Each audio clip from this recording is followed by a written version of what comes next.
Hi, we're at the Southampton Writers Conference. We're here having a conversation with Dan Menaker. Dan, for 20 years, was senior editor at The New Yorker. He then joined Random House as the executive editor-in-chief. He also is a writer, has won 2 O. Henry Awards for his short fiction, has 2 books, and his 3rd book, A Good Talk, is a nonfiction work about conversation. Thank you for being with us. Glad to be here. Thanks for having me. So yesterday evening, we heard Elizabeth Strout read from Olive Kitteridge, and she spoke about how you have been her longtime editor. She read your book way back when and started sending you stories when you were at The New Yorker. She said that over time, your responses became longer and longer, and then they turned into phone calls. What did you see in those original stories, and what were you trying to encourage in her? Well, I saw what I thought was great talent. The problem was, what she didn't say last night, was that they were very short. They were like 4 pages, Okay. 6 pages. I'd say, please write longer. This is an episode, it's not a story, and we can't use it, but if we could, we would, because it's that good. And then she would write something that was 8 pages, which is still wasn't then really long enough for a New Yorker short story. So I finally called her up and I sort of said, write longer, do something longer. And she never did, not while I was there. And then I left The New Yorker before we ever had a chance to connect. She subsequently was published in The New Yorker, Okay. but not when I was there. And she called me up at Random House and said, would I look at something for her? And I said, well, sure, but I don't know if I can help you at The New Yorker if it's a story. And she said, no, it's a novel. And the first thing I thought was, how can a person who has written 6-page stories suddenly Have a year whole later novel. have a whole novel? What happened? But I was so impressed by the talent that she had at conjuring a whole world from a single hospital visit. I remember that one story in particular where 2 people were visiting another person and all 3 came alive, and then it just ended too fast. So I thought, obviously, what would she do at novel length? So it was Amy and Isabel, a bestseller, and the reason I think it was a bestseller is that I loved the book so much. I'd met a Today Show producer named Terry Schaefer and was having lunch with her, and I handed the galley to her, and she took it and she gave it to whoever was the host at the time. And she liked it so much. It was one of the last times that a serious literary author was on the Today Show. It was, 15 years ago or something. And that really helped tremendously. And the reason I tell you that story is that it shows how mercurial and random book publishing is. And that kind of hit happened partly on the strength of the quality of the book, but because it was held up on the Today Show with its cover, it probably generated 30 or 40,000 readers just from that alone. Okay. So writers who sometimes think that publishing is a planned enterprise with lots of sort of thinking and projecting going on, I mean, they're right and they're wrong. Sometimes it's just handing one person a book. It's a piece of luck, a little bit. It's fairly random. There's a book called The Black Swan, about random occurrences and how important they are, which I also acquired for Random House. And it's a very cryptic book, but it talks about publishing as an example of unpredictable, highly unpredictable results. And writers ought to know that. Okay. You also, while you were at The New Yorker, ran into another one of the longtime Southampton Writing Conference teachers, Matt Clam. Can you talk a little bit about how you found him and editing his work, and sort of what that has become for him? Running into him is a very good way of putting it, because he's a force of nature. I don't quite recall how Sam the Cat, which was his first story and the name of his collection, I don't quite recall how it came into my hands. I believe that one of the fiction department assistants read it and liked it and handed it on to me, which was not unusual. It may have been David McCormick, who is still a friend and has a literary agency of his own now. And every time I introduce him to people, I say David was my assistant at The New Yorker, he says, can't you say colleague? Do you have to say assistant? I think it's an honor to be somebody's assistant, but he doesn't. Especially anyway, when it is you. Well, I wouldn't say that. Anyway, so somebody handed the story to me, Sam the Cat.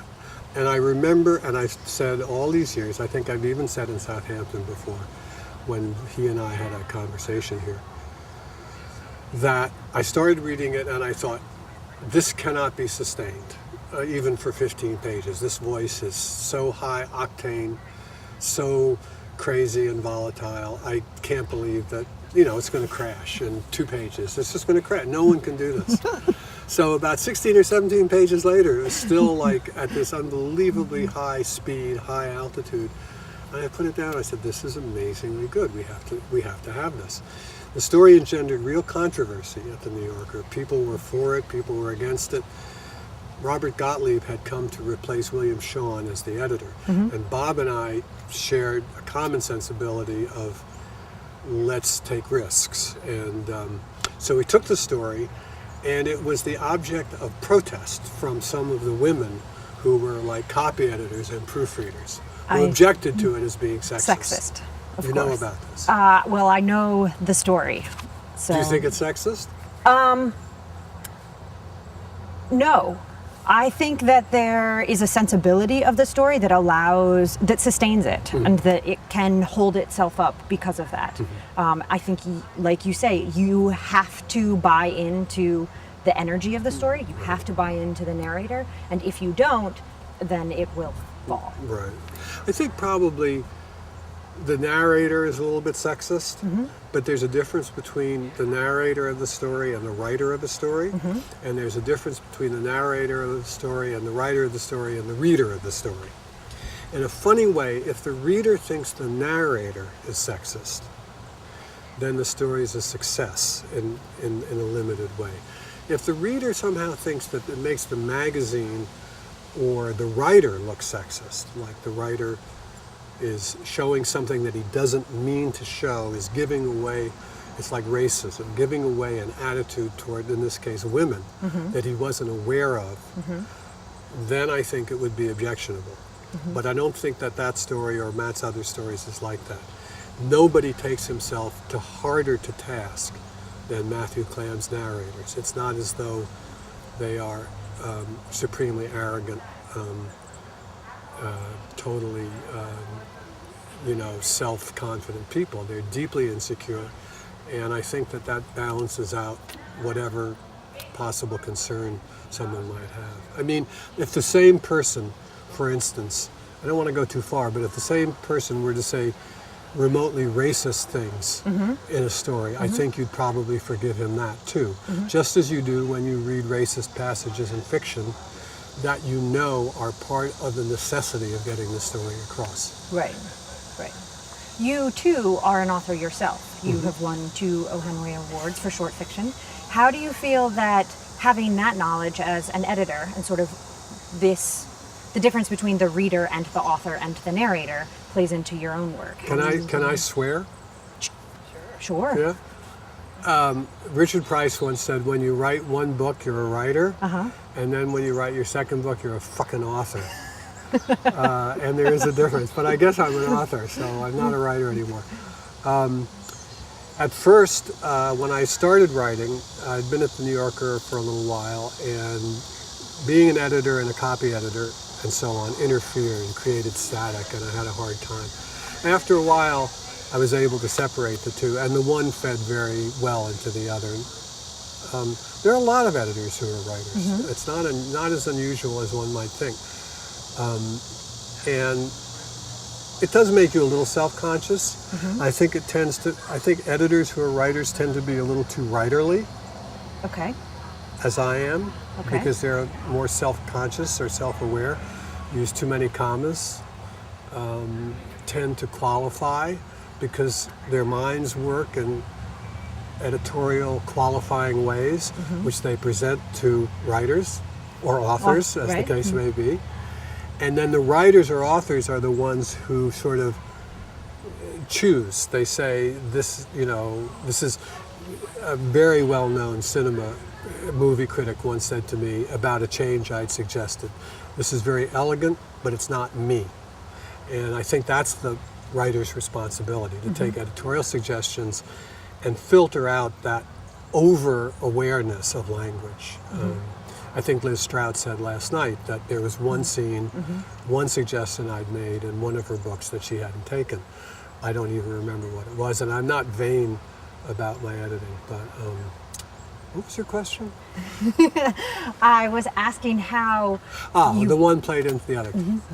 After a while, very, very well. Except for this one proviso that when you're an editor, it makes you self-conscious as a writer, and one of the things you have to do is try to throw that away. Sometimes drinking helps. Do you have tools that you use to get rid of it? Yes, I have a wine glass that comes in handy, and which I can also hurl across the room when it doesn't come. It's hard. It's hard. I was also, my mother was an editor, and I was made so self-conscious about speaking and writing that it's as if I were trying to exercise the demon of correctness when I write. And yet most authors and writers often have something that they are also trying to overcome, and you can kind of see that in the progression of their work sometimes. Well, today at lunch we were having the debate between memoir and autobiography, and theme in personal essay, and how that works, as well as what is the form of memoir, which is sort of the ongoing question of what is the form of memoir and what is the purpose of it, versus the form of autobiography. Do you have a take or an understanding? Well, even without wine, I was saying to Matt during that same conversation that you have to understand that memoir, personal essay, autobiography are all, to some extent, meant to entertain or to intrigue or to engross a reader.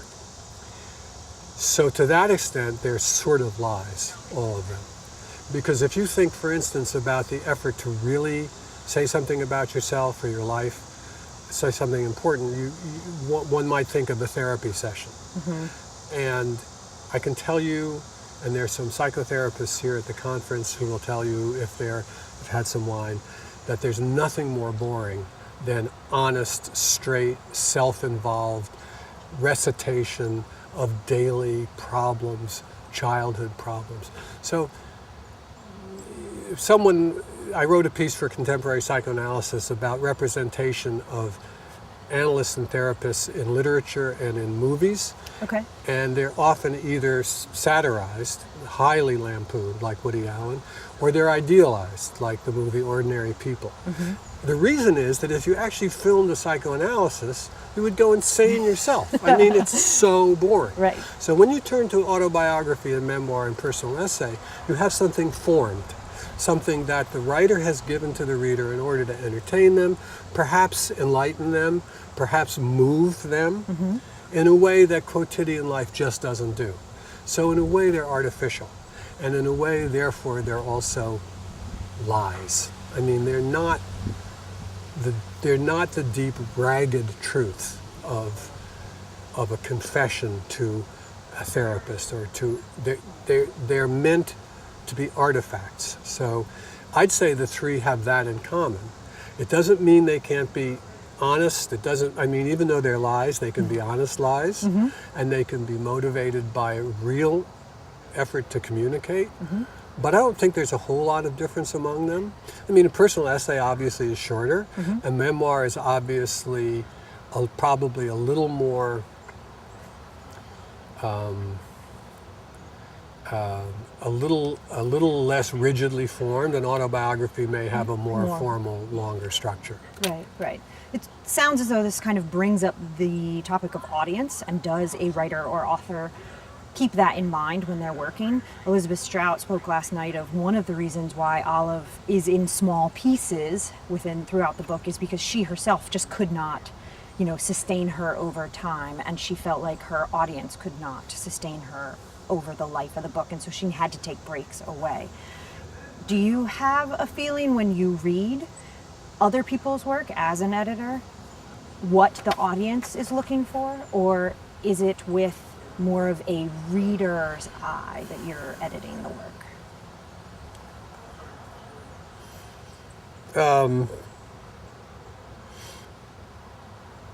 When it was sort of, I recapitulated the fall of man in my own career. When I was at the New Yorker, and after I began to make some progress as an editor, it was like an Eden, because especially after Sean left and Robert Gottlieb, who was the editor-in-chief of Knopf, came in to be the editor of the New Yorker, the whole game was open. And I could read, and if I liked something and felt strongly that it had value and that others would like it, I could advocate for it strongly, and I had a welcome audience in Bob, which I didn't have before. And my colleagues, Charles McGrath and Roger Angell, principally, were often naysayers. I loved them both, but they said no. I said yes a lot. We published Michael Cunningham, Allegra Goodman, Michael Chabon, Antonia Nelson, Matthew Clam, George Saunders, David Foster Wallace, all within the space of about 4 or 5 years, and many more whom I'm forgetting. And that was largely because Bob was there. But it was also because, I mean, to be vain, the thumb was off me, and I could just go sort of for what I liked. And I think finally the answer to your question is that both a writer and an editor have to be mindful, maybe in the backs of their minds, about what the culture is like at the moment, about what kinds of things are working. I mean, a writer who really doesn't care what anybody thinks about any reading is going to end up not being published. They're writing for attention. The dark side of writing is that they write for attention. The attention that they're seeking is often from their parents, but it's displaced onto strangers, to a mass audience. They feel a deprivation from their childhood or whatever, and like many people in other professions, they work out and sublimate their conflicts. And one of the conflicts they sublimate is this need for attention. So if they're writing in a way that is utterly defiant, that gobbledygook, then of course they're not going to have any readers. So I think writers are either consciously or unconsciously aware, not only of what they want to say, but of what kind of people they want to read it and how they want it to be read. Editors are in the middle. Editors sort of need, especially in book publishing, need to be aware of what works and what doesn't work. I mean, what's very humorous is that now everybody's trying to find Swedish thrillers. Right. You know, they're like going into the fjords or whatever there are in Sweden. They're they're not fjords, but that's Norway, I guess. But they're trying to dig up Swedish thriller writers. It's so retroactive. It's so funny, as if you could predict the next Stieg Larsson. Yeah. But publishers and editors do need to be a little more aware. I mean, writers have to follow their muse. One hopes they follow it toward an audience. If they don't, then they're not. It's not going to work. So the short answer to your question is yes. Editors and writers, I think, need to be aware of what kind of audience they want, how to get it, and how to appeal to that audience, and how to market to that audience. Marketing. You bring up sort of that other big elephant in the room. I don't know what marketing is. For a writer. I worked in publishing for 15 years, and everywhere I worked, there was 2 places I worked, there were marketing departments. I don't know what it is. I never figured it out. What is it? I'm just asking the questions. I mean, they say, unfortunately don't have the answers. They say, well, we're going to do an email blast for your book. Is that marketing? Like, I don't know. Right, or they say, well, there's the guerrilla marketing, and they ask the author to go out and do a book tour by driving their van, or riding their bike up and down the West Coast. Yes. Those kinds of, I mean, I would assume those fall under marketing anyway. They will pay for the bicycle rental. Right. For that. Not much more. Probably not a lot more. Yes. They might not even pay for the flyer printing thing. Right. I did that, so I'm not condemning them. And then there's Twitter and Facebook and all that stuff, and I still think it's lightning striking. I mean, I'm not talking about James Patterson.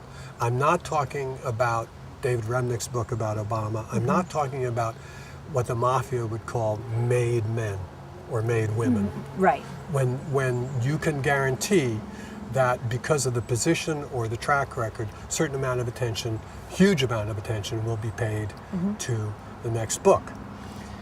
I should say that that seems like, oh, that's devoutly to be wished from a publishing point of view. But in fact, the advances paid to those writers are so huge that even though the book seems to be doing well in the public eye, it may not come anywhere near earning out its advance. Okay. So that even a #1 bestseller may not be profitable to the publishing company because so much money has been paid to have it.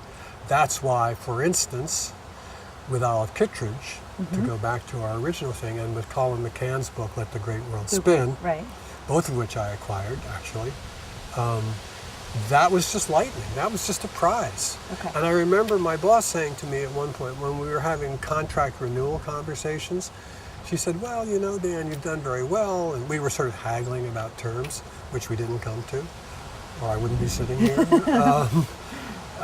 She said, you know, we haven't won any prizes. And we were nominated for an NBCC. And I said, you know, this is so random, I can't tell you. That's not a valid objection to anything about my stewardship. I said, there are other things I've done not so well, but this ain't one of them. Sure enough, after I leave, two of my books won a prize. So I haven't had a Nyanya yet email to her. But think you about have time. it. I still have time. I have to mull over how mature I am and see if I can resist the temptation. So anyway, when you're talking about pre-installed successes as far as bestsellers are concerned, that's one thing. But below that, that is to say, when things aren't guaranteed and attention isn't guaranteed and Jon Stewart isn't guaranteed, then it becomes a real crapshoot. So your new book, The Good Talk, is A Good Talk. A Good Talk. Yeah, excuse me. That's okay. Is a nonfiction piece about conversation. Right. Research has been a term that's kind of been tossed around this summer for us about how much research a writer should do, how it's brought into a book. Can you talk a little bit about the research that you did and I did a lot. How you used it? I did a lot. I want to write a parody of like part of a book that was written with real research, where it's clear that the writer has immersed himself or herself in the subject, nonfiction, versus what I call Google research, or what, I mean, very brilliant phrase, right? Google research, where someone just sort of skims along and picks up quotes from and stuff. I did a mixture of those two. I read a great deal of stuff about conversation from the classical literature, from Socrates to particularly Cicero, to two sort of early Renaissance Italian writers who wrote about court manners and conversation, to Emily Post, to a wonderful book called The Art of Conversation by a British woman named Catherine Blythe. In fact, I mean, she wrote my book before I did, but I wrote it anyway. And I think for a nonfiction subject, if you're going to write about something scientific, sociological, political, I think you need to know your stuff. Otherwise, it's going to be thin as tissue paper. And I'd say my book is thick as a newspaper, maybe. But I also wanted it to be somewhat casual and essayistic. I've noticed that books are getting shorter for the most part, which is interesting. So I wanted to write a short, sort of funny book about conversation. So that's what I did. In Amy and Isabel, Elizabeth Strout's first book, she uses a very interesting narrative voice where she comes into third person, very close into other characters. Can you talk a little bit about how she was able to do that? It's not a convention that is used. It's not that unusual. Of course, I can't think of another example right now. There are basically 4 points of view in fiction writing. One is first person, which is I, which creates all kinds of opportunities and limitations at the same time. Second is third person omniscient, where the teller of the story knows everything about everybody and chooses what to say about each person. The third is sort of Jamesian, limited third person, where everything goes through the sensibility of one person. Most of Henry James's books use that convention. And the fourth is a sort of limited omniscient narration, which is what Elizabeth does. That is, as you've just said, it doesn't necessarily go through only one person. It can include the perceptions of others. There's a sense in Amy and Isabel, in actually all of Elizabeth's books, of somewhere between a god and a mortal. Mm-hmm. Somewhere in between there's a human being speaking to you who happens to know or divine, which might be a good word, what other people are thinking, mm-hmm. not just the main character. Mm-hmm. So it's this hovering. In fact, in the flap copy for Amy and Isabel, I wrote something about this very point of view, in which you feel that the teller is superior in wisdom, knowledge, and omniscience, but is sort of like you at the same time, and interested as you would be in these details, almost a gossip. Right. Sort of like a very elevated gossip with deep compassion involved in the gossip.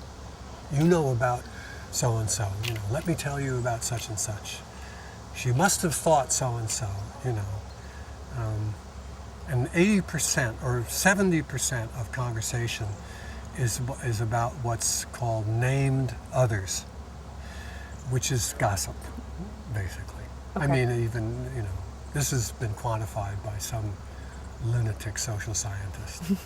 But if you and I were just to sit down and have a beer, we'd probably start talking about Reeves and how he put me in the 9:30 slot on Sunday morning. And who would do that to somebody at 9:30 on Sunday morning?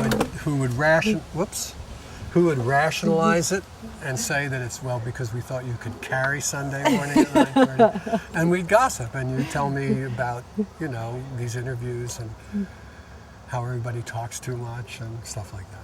What has it been like coming to the conference? The conference, it seems to me, I've been to a lot, especially post-corporate, Key West and Associated Writers Program, mm-hmm. and Columbia and stuff like that, sort of various kinds of conferences. This one has the beach. This one has this wonderful setting. Here, faculty and students mixed together in a way that I haven't seen anywhere else. And to me, that is the most interesting thing, because especially, not only at my age, but after a certain amount of experience, some people don't want to be refreshed by mm-hmm. meeting younger people who are aspiring writers, and some people do. If you do, as a teacher or as a speaker, this is where I would most like to come. That's what I find here, a sort of nourishment of energy gathering in both directions. Well, coming from the other side, one of the things that I find most beneficial about being here is that I have access to have a conversation like this with someone like you. And I feel like I get questions answered. I am treated as a peer, although I'm not, in the sense of accomplishment. But hopefully that someday that is possible. Well then. But we appreciate it. Well, I'm very grateful to be here. And I still need to talk to Bob about 9:30 on Sunday morning. I'll see what I can do. No, you don't do it. I'll take care of it. I'll figure it out. It's a great pleasure. Thank you very much.